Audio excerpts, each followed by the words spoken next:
Petals of Blood is a powerful and scathing political novel by Kenyan writer Ngũgĩ wa Thiong'o, first published in 1977.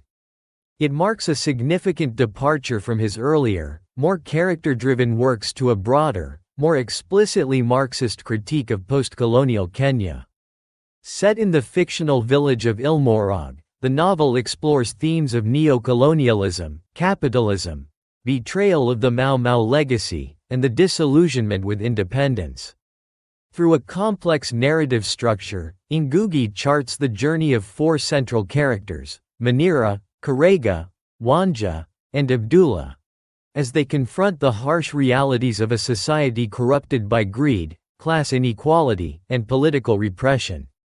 Setting and structure. The novel is set in post-independence Kenya, primarily in the once-forgotten village of Ilmorog and later in the bustling, corrupt urban center of Nairobi. The narrative begins in medias res with the arrest of the four protagonists for the murder of three prominent businessmen. The story then unfolds through flashbacks, testimonies, and reflective passages, revealing the events that led to the crime and the characters' pasts. Ilmorog, a symbol of marginalization. Initially, Ilmorog is depicted as a drought-ridden, impoverished village forgotten by the rest of the country. The villagers suffer from famine, lack of resources, and government neglect.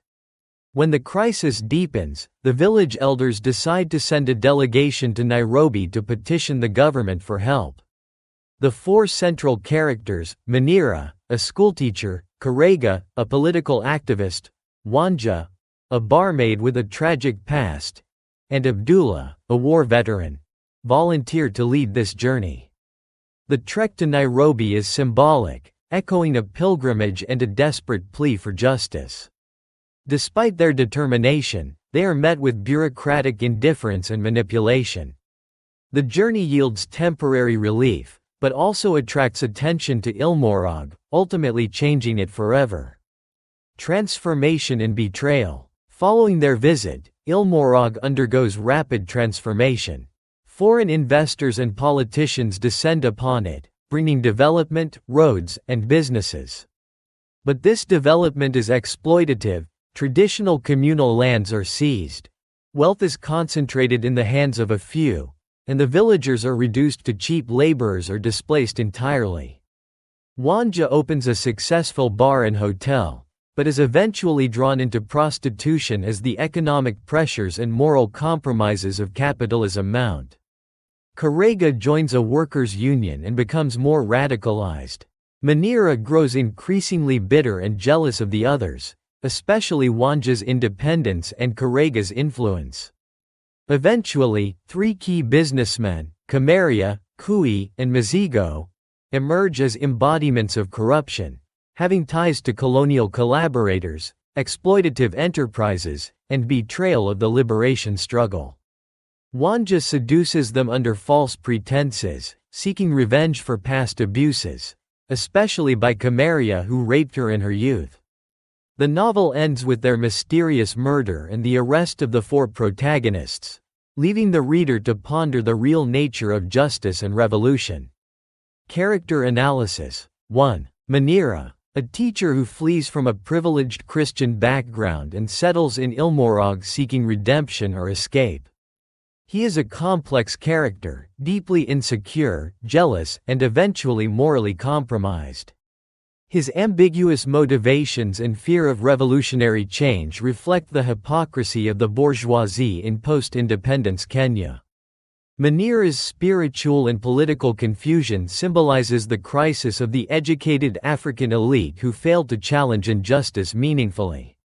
2. Karega, an idealistic and politically conscious man, Karega is the voice of resistance and Marxist critique in the novel. His journey from passive observer to active union leader parallels the awakening of class consciousness among the oppressed. Karega's character encapsulates Ngũgĩ's belief in organized struggle, education, and collective action as tools for liberation. 3. Wanja, a deeply tragic and complex figure, Wanja embodies both victimhood and resilience. Her life is shaped by patriarchy, economic exploitation, and personal trauma. Yet she also becomes a successful entrepreneur and, ultimately, an agent of vengeance. Through Wanja, Ngũgĩ explores the plight of African women in a male-dominated, class-stratified society. Her ambiguous moral choices challenge simplistic notions of right and wrong. 4. Abdullah, a former Mau Mau fighter who lost a leg in the struggle for independence. Disillusioned by how former freedom fighters have been sidelined or corrupted, Abdullah represents the forgotten legacy of the liberation movement. He is physically and emotionally scarred, yet retains a quiet dignity and commitment to justice. Major themes. 1. Betrayal of the independence dream. The central theme of Petals of Blood is the betrayal of the promises of independence. The post-colonial state, instead of liberating the masses, replicates the structures of colonial exploitation.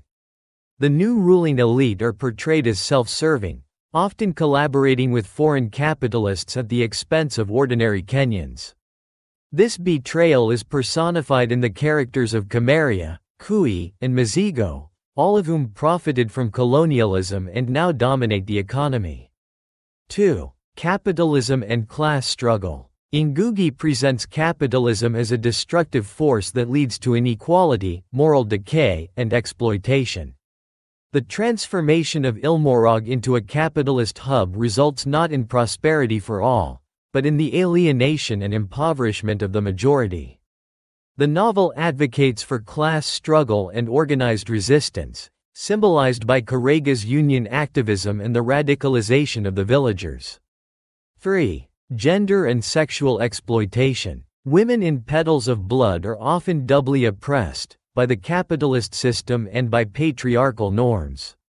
Wanja's trajectory from a victim of sexual violence to a businesswoman and avenger reflects the limited choices available to women in a society that commodifies both land and bodies. Yet her agency, complexity, and refusal to be silenced make her one of the most memorable characters in African literature. 4. Religion and hypocrisy. Through Manira and his father, a Christian pastor, Ngũgĩ critiques organized religion as complicit in oppression. Religion in the novel is depicted as a tool for moral pacification and a cover for political cowardice. The Christian message of submission and divine reward is shown to be ineffective in confronting the material conditions of suffering and injustice. 5. Memory, history, and resistance. The novel constantly reflects on the Mau Mau rebellion and how its legacy has been distorted. Abdullah's character is a living reminder of a past struggle that has been conveniently erased or sanitized by the ruling elite. Ngũgĩ emphasizes the importance of historical memory in sustaining resistance and ensuring that true liberation is not forgotten or co-opted. Narrative techniques and style. 1. Nonlinear narrative. Ngũgĩ uses a non-chronological structure, beginning with the arrest and then revealing the past in layers. This technique builds suspense and emphasizes the psychological and historical depth of the story. 2. Multiperspectivity. The novel shifts perspectives among its main characters, allowing readers to witness the same events from different ideological and emotional standpoints. This polyphony enriches the narrative and deepens its social critique. 3. Symbolism. Ilmorog represents both traditional African communities and the destructive forces of modern capitalism. Fire, especially the climactic burning of Wanja's place, symbolizes both destruction and purification, a radical break from the existing order. Petals of Blood is a haunting metaphor evoking beauty and violence, hope and suffering. It reflects the paradox of a nation whose freedom has blossomed amidst trauma. Significance and legacy. Petals of Blood stands as a landmark in African literature for its bold ideological stance and literary innovation. It was a turning point for Ngũgĩ, who soon after abandoned writing in English and adopted Gikuyu to reclaim African cultural autonomy. The novel's indictment of corruption, betrayal, and systemic inequality remains strikingly relevant in contemporary discussions of African governance and social justice. Upon publication, the novel led to Ngũgĩ's detention without trial by the Kenyan government, a testament to its political potency. It remains required reading in post-colonial literature courses and continues to inspire writers, activists, and scholars alike. Conclusion: Petals of Blood is more than a novel. It is a searing political statement and a literary manifesto. Through its richly drawn characters, evocative symbolism, and uncompromising critique of neo-colonial realities, Ngũgĩ wa Thiong'o demands that we confront the failures of post-independence Africa. By intertwining the personal with the political, the novel urges readers to not only understand history but to change it. In a world still grappling with inequality and oppression, Petals of Blood remains as urgent and transformative as ever.